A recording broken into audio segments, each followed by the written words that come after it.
मलिहाबाद में तेहरे हत्याकांड को अंजाम देने वाला मुख्य आरोपी लल्लन उर्फ सिराज अहमद खां गिरफ्तार कर जेल भेज दिया गया।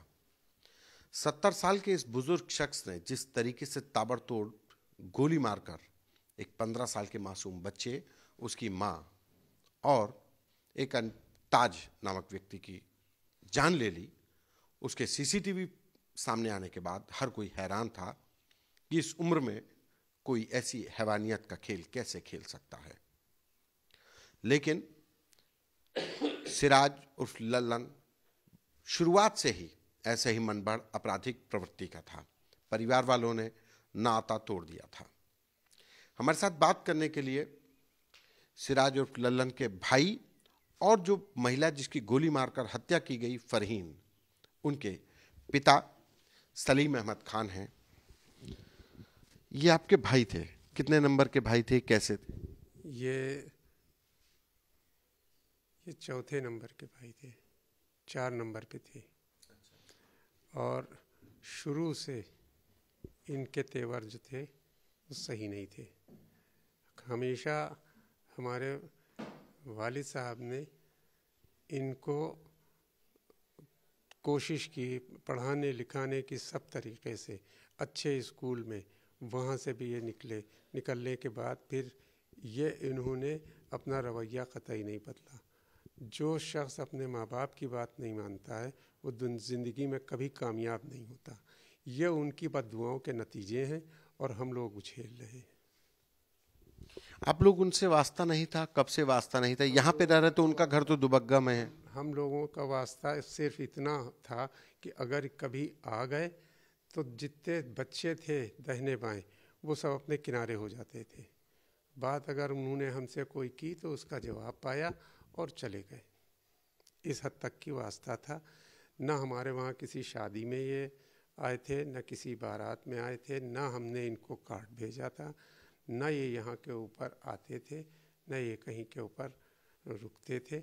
सिर्फ अगर आते थे तो अपने बागों में आते थे और उधर ही से चले जाते थे। पूरे खानदान ने इनको अलग कर दिया था? मजबूरन अलग किया था। अलग कोई क्यों करता? अगर आदमी ज़बान का सही है तो हर शख्स को गले लगाया जाता, और अगर कोई बदज़बानी करता तो कौन बर्दाश्त करेगा? तो किनारा करते थे। इनको नहीं अलग किया, इनसे दूर रहते थे, फासला रखते थे। अगर किसी के वहाँ पहुँच जाते थे तो वो अपने आकर बैठे थोड़ी देर, और जिस वक्त बैठते थे उस वक्त कोई ना कोई बात अलापते थे। तो आदमी ये चाहता था कि जितनी जल्दी यहाँ से निकल जाए बेहतर है। ये झगड़ा शुरू से करते थे कि झगड़ेलू प्रवृत्ति, आपराधिक प्रवृत्ति के शुरू से थे? आप ये रिकॉर्ड देख लीजिए कि कितने कॉलेज, कितने स्कूल बदले गए इनके। क्यों बदले इन्होंने? भाई वहाँ से भी कुछ हुआ है तभी तो, वरना अगर से मैं किसी स्कूल में मैंने एडमिशन लिया तो मैंने आर पार वहाँ से अपना वो पढ़ाई पूरी की। पढ़ाई पूरी करने के बाद आगे जाके लखनऊ यूनिवर्सिटी थी, लखनऊ यूनिवर्सिटी गया। फादर को अटैक हो गया, प्रीवियस किया था, और सेकेंड ईयर उस वक्त 2 ही साल का ग्रेजुएशन होता था, सेकेंड ईयर नहीं किया। जब उनको अटैक हो गया तो मैं यहाँ चला आया था। यहाँ काम बहुत ज़्यादा था। बड़े भाई जो हमारे थे, मतीन भाई, वो वहाँ अब्बा की देखभाल करते थे। ये था इनका हिसाब। ये अलग वहाँ दुबग्गे में अलग इन्होंने कब मकान बनवाया था? वहाँ पे भी मतलब आप लोग कभी गए, कभी आप लोगों का वास्ता? मैं गया हूँ वहाँ, और मेरा खैर 14-15 साल हो गए हूँ मकान बने। वहाँ पर अलग रहते थे। और मैं शायद 10 ही 5 बार गया। वो सिर्फ इस वजह से गया कि उनका बड़ा लड़का चला गया था वहाँ आयरलैंड गया था। वो जब आता था तो उससे थोड़ा सा राब्ता हो जाता था। वो चाहता था ज़रा ज़्यादा, तो जहाँ कहीं ज़रा सा प्यार मोहब्बत मिलती तो गए, उससे मिले, वो वापस चले आए। शायद हम 2 या 3 बार गए हैं। इनसे भाई होकर के इनसे राब्ता नहीं रखते थे? इनसे बड़ी एहतियात बरती जाती थी कि हम कोई बात उनसे कह रहे हैं, हमको क्या जवाब उसका मिल जाए। तो अब हम कहते ही नहीं थे उनसे कोई बात। अगर वो हमसे कोई बात पूछते थे तो हम उसका जो सही जवाब होता था वो कर देते, कहते थे इसका ये तरीका है, ये मामला है, या बाकी तुम्हारी मर्जी। उस दिन क्या हुआ था जब शुक्रवार की शाम को, मतलब आप थे, क्या हुआ? ये बेटी आपकी फरहीन है क्या? शुक्रवार की शाम को हम लोग नमाज पढ़ के आए नमाज पढ़ के वो भांजा हमारा वो नाती हमारा हमारे साथ ही आया, हंसला साथ आया। तो वो हमारा मतलब ऐसा है कि चहीतों में चहीत। अब यहाँ 2 ही 4 बच्चे थे छोटे, एक हमारा पोता है, एक ये नाती, दोनों लामार्ट में पढ़ते हैं। वो दोनों के फर्स्ट क्लास मार्क्स हमेशा आए। तो वो जब निकला तो उससे हमने कहा कि भैया तुम थोड़ा सा और बढ़ जाओ, यूं ही तो बहुत। जब वो इधर से निकलता था, हम बैठे होते थे, तो वो वहाँ गाड़ी रोक देता था, आके हम हाथ फैलाते थे तो चिपट जाता था मैं।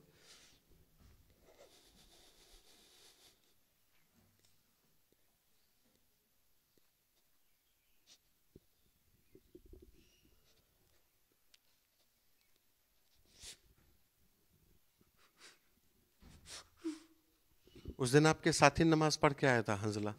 जी, मेरा ख्याल 3 बजे का टाइम होगा,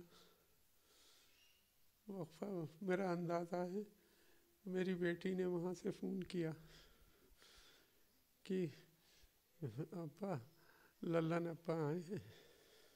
पापा कहती थी पापा लल्लन अब्बा आए, इनको समझा लीजिए। तो मैं समझा कि कोई बात होगी, वो किसी उससे आए होंगे, कोई बातचीत हो रही हो। तो मैं उठा, उठने के बाद जैसे ही मैं खड़ा हुआ तो बस निकला था, यहाँ तक कि आया था तो फायर की आवाज़ आई, 1 2 3। तो मैं बहुत तेज़ हुआ। तो मैं जब अपने इस बरामदे में आया तो मैंने देखा कि गाड़ी जा रही है, बहुत तेज़ गाड़ी निकल गई। ये तो समझे कि कोई कुछ गड़बड़ हुआ, लेकिन ये नहीं समझ रहे थे कि ये 2 पैर का जानवर हो गया होगा। कुछ नहीं, मासूमों ने कुछ ABCD उनको न किसी प्रॉपर्टी की मालूम।